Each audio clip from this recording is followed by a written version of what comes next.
guys.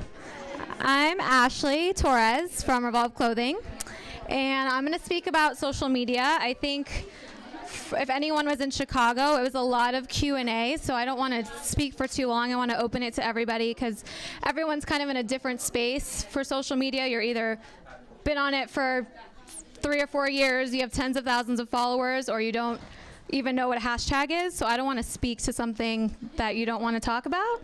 So I'm going to touch on a few things, and then we'll open it up to Q&A. A little bit about myself. I'm from Revolve Clothing, although I've only been there for 30 days, so new to Revolve Clothing. Before that, I was at Hotlook, ran their social strategy for 4 years. Not the whole time I was there, but the end. And I also have a blog, Pursuit of Shoes. So I do social strategy, and I kind of can see it from both sides, the brand side, because I work for a brand, and from the blogger side. So if you have any questions regarding both sides, totally can talk about that. And I think today we touched on 2 things, branding and networking, and that is the power of social media. Like, using social media, some people are like, why should I be on social? What should I be doing? It is an extension of your brand.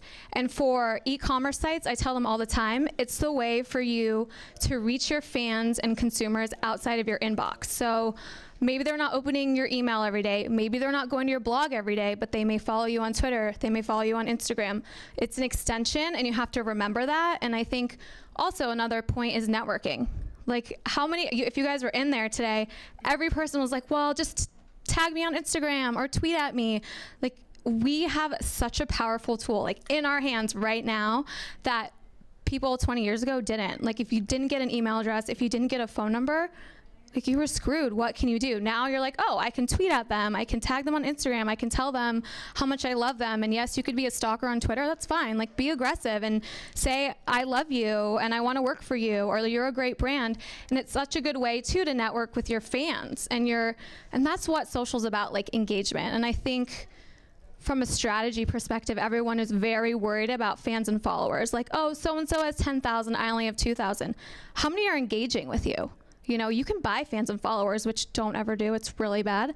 It's not worth the money, because you want brand advocates. You want people who are talking about your blog or your style or your whatever you are. You want people to be your brand advocates. So it's really about engagement. And I love to do this. When I started at Revolve and we're looking at all of our competitors, I'm like, well, so-and-so has 1 million fans on Facebook, but there's only 1,000 people talking about them. I'm sorry, I'm not doing math in my head right now, but like, what, 1%, 0.01% of people who are following you or talking about you? And then you have people who have 2,000 people following them and 600 people are talking about them. Like, look at the ratio of people who are engaging with you, because it's so important. And I think that as a marketer or just as a blogger, you get in your head and you're like, I'm never going to be as good as so-and-so because I don't have that many followers. And it's not about that. Like, you can buy fans and followers. You can just have people who are looking at you every day. If they're not commenting, if they're not liking, it's pointless. Like, they're just not really your fans. They're just kind of keeping an eye out on you, probably, for like, what can they do better? And I also think it's important to engage with them, like, respond to people. I know that from a brand perspective, customer service on social, it's the #1 thing. You have to do it, no matter if it's negative or positive. You have to respond to people.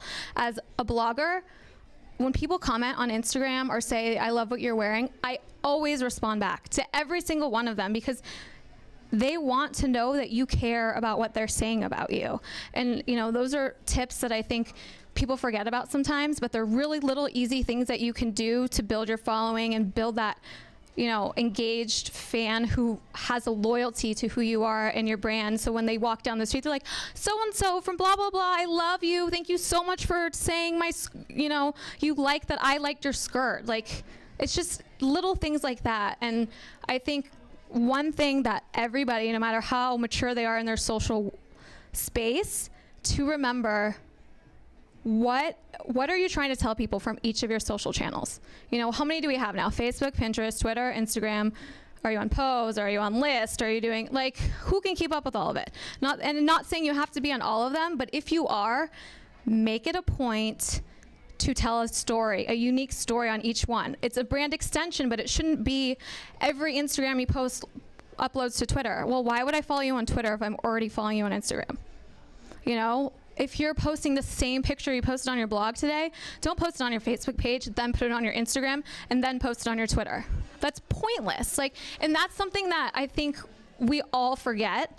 You know, I do it all the time from both brands. I'm like, oh, it's just so easy. I already have that content. Like, just throw it up there. But you need to give people a reason to follow you on every channel if you're going to have every channel. I'm not saying you have to, but at least put the effort in to make a clear decision that maybe Instagram is like the behind the scenes of you shooting that outfit post. So you're showing like the details. And maybe on Facebook, it's asking a question like this or that, or Twitter, ask a question about what you're posting, but you don't have to say, oh, and come to my blog. It's all on there. It's, I'm wearing leather. Do you guys like faux leather or real leather? Like, start a conversation with it. And I think, especially on Twitter, sorry, I'm like ranting for way too long. We need to do Q&A. Twitter, I think, is a beast, and I think I heard someone earlier today be like, is Twitter dying? Is Twitter over? Twitter's not over, so don't think that it's over. They have like a $7 billion IPO, so people are investing a lot of money in them, so they're not going anywhere.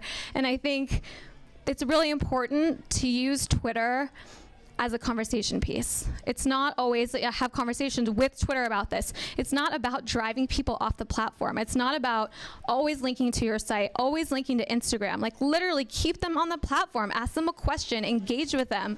There's no reason to always drive them off. You know, they're purposely on there for a reason. Why are you making them, you know, leave? And to another point, hashtags. Okay, we all love a good hashtag or two. We all hate, like, or two, right? Or two, thank you, Corey. Or two, because other than that, it's so spammy. And I know we all have heard, like, if you hashtag everything, people will find you and discover you. On Instagram, that's one thing, but I still think it looks spammy. But on Twitter, if you're trying to get someone to do something, like click out to your site, if you want a direct response, why are you giving them 10 clickable options? Why? Like, it's the same thing when you post an outfit post, which I like to do all the time, but like you say like at Nordstrom, at Topshop, at blah, blah, blah. You just gave them 5 links, like 5 places to go, handles, plus yours. Who knows where they're gonna go? Like, cut it back a little. And that's something that I think is like an easy tip, and Twitter is all about that. Like, lay it off with the hashtags, lay it off with like the clickable options if you're looking for a direct response like that. If you're just looking to be discovered in like a news feed when someone clicks on a hashtag, then go do whatever you want. But what else? Do you guys have questions? Like, I have so much I could say, but I want to ask you. Oh, it's from Parker, thank you. And my shoes are from Zara. I'm a shoe blogger, Pursuit of Shoes, so if you guys want to check it out. This is on Revolve, yes. Have a bad shopping habit now that I've been working there for 30 days. Is there any other questions? Because I can keep talking more, but. How do you feel about bloggers using every social media stream, but then it's kind of like, I just read an article about brands spreading themselves out too thin on I absolutely. Brands and bloggers, like, what are you getting the most return on? You know, like, we, as a brand, we're on Google Plus because it's really good for SEO, but no one knows what Google Plus does. Like, if you are in here and you know how Google Plus works, please tell me, because it's so confusing. And there's too much, it's a lot going on. Right, it's like, let me put every social channel into one thing. And they're gonna figure it out, but right now, it's like, you only have so much time on your hands and you only have so many resources. So as a brand, we're on Google Plus because it's good for SEO, but we're not thinking of brand new content to post on there every day, because there are places like Instagram where we have 50, 60,000 followers that are actually engaging with our content and not, you know, inflated follower numbers. So I think to your question, like, what works for you? If you're a blogger talking about mechanics, I don't think you should be pinning things to Pinterest. Like, but if you're doing DIY and you're doing great style and beauty, like, use Pinterest. And it's funny to me because Pinterest is insane. I don't know about you guys, but Pinterest brings my blog and our Revolve so much traffic, organic traffic. So if you are like, wary about Pinterest, like just pin a couple things. You have no idea who's going to repin that and how many followers they have and how viral that can go. And I think it's such an easy thing to do that a lot of people don't do. Just throw up a couple pins every day, because you never know.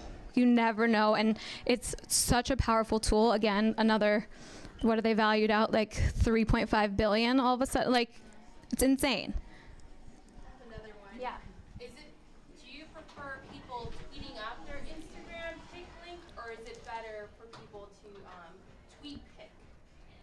I think it's a good combination of both.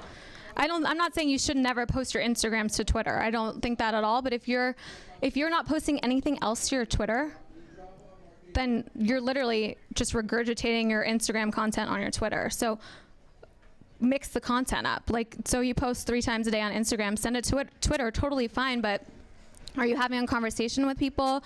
Are you looking at what other people are posting and engaging with them on Twitter, other than just sending your stuff there? You know what I mean? And like, I think Twitter pictures are great too.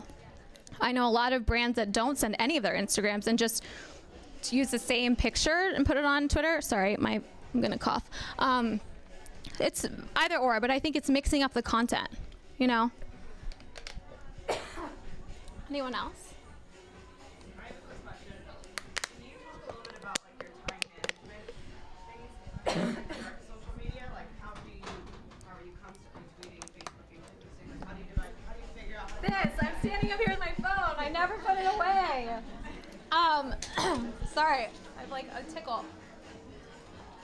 I think it's hard. It's hard as being someone who works in social and who's trying to also tell people about my blog. Like, I never put my phone down, and I'm sure you guys don't either. And when I started dating someone new, he was like, you gotta lock that up. Like, I'm serious. He's like, we can't be out to dinner and you're like, oh, I gotta see who's like liking your Instagrams and blah, blah, blah.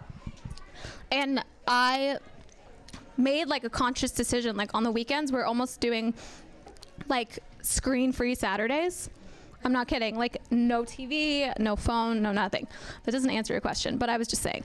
Oh, sorry, let me just finish one more thing. I think Hootsuite, I use Hootsuite a lot for Twitter, but I do think it's really important. Like, social is to be in the moment at the right time.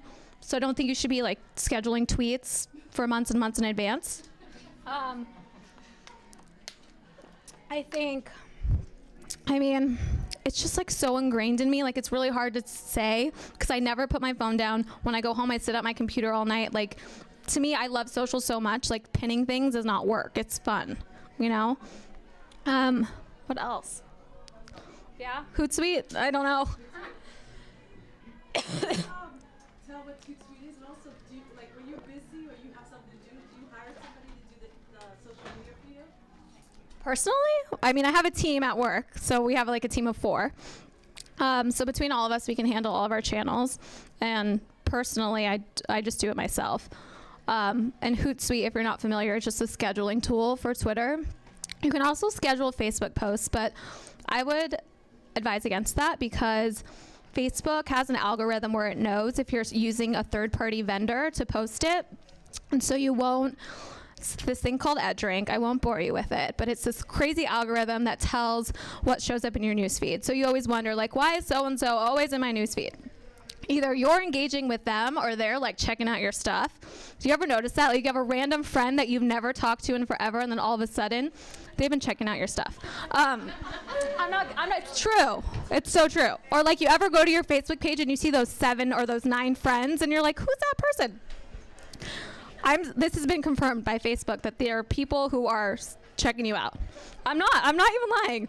Anyway, so EdDrink is basically what Facebook uses to tell what shows in your newsfeed. Stuff you've been engaging with. It's based on quality, quantity, and time. So quality is it a photo? Is it a video? Is it a status? As a brand, I would never suggest posting anything like just straight copy. You got to post a photo with everything you do. It has a better quality. Videos right now are not performing well. Like, no matter how much Facebook is pushing it, they're not. So always post a photo, and what happens is Facebook looks at that, and then they look at how people are engaging with you. So if they didn't engage with you on a previous post, most likely they're not going to see the next post. They also look at time. Do not spam people on Facebook. Facebook suggests 1 post a day for a brand. No more than that. At Revolve, we do 2. At Haute Look, we used to do 5 until we actually had a meeting with Facebook, and they were like, you need to not do that. And so we did 3 or 2. It's different for your business. Like at Haute Look, we have 48-hour sales, so we have to really get the word out there. Where at Revolve, our inventory is there for a lot longer, so we don't have to necessarily post as often. But don't spam people. Make sure it's engaging content. Like when it comes to content, I think we all know that relatable lifestyle content is key. Like humanize it, put a hand in it. Brand that does it so well that I used to work with closely because I was at Haute Look is Nordstrom. Nordstrom kills it. Like if you just go to their Facebook page and see what they're doing, like they don't just put a product picture of like a boot. They're literally like a boot with a foot on the grass, like so ready for fall in my boots. Something that really resonates with you. Like we're all moving against this, away from straight product imagery. Models are not relating. I'm sorry. I'm not as tall as you. I'm not as skinny as you, and I will not look like that. So like, why would you do it? But if you put it on a normal person, or even crop it, like on Pinterest, crop your head off. I'm sorry, but the images that have no heads get repinned so much more. And you'll start seeing that when you like look at brands that they're cropping the heads off because they're just a lot more relatable. So if you're a style blogger, try it. Just see what happens. You never know. Like, and the detail images always do a lot better. What else? Anyone else? Any other questions? What? Corey? Oh, we're over time. I'm sorry. I'm like, Corey, do you have questions? Sarah? Okay, we're done. Yeah? Oh, we're done. So anticlimactic.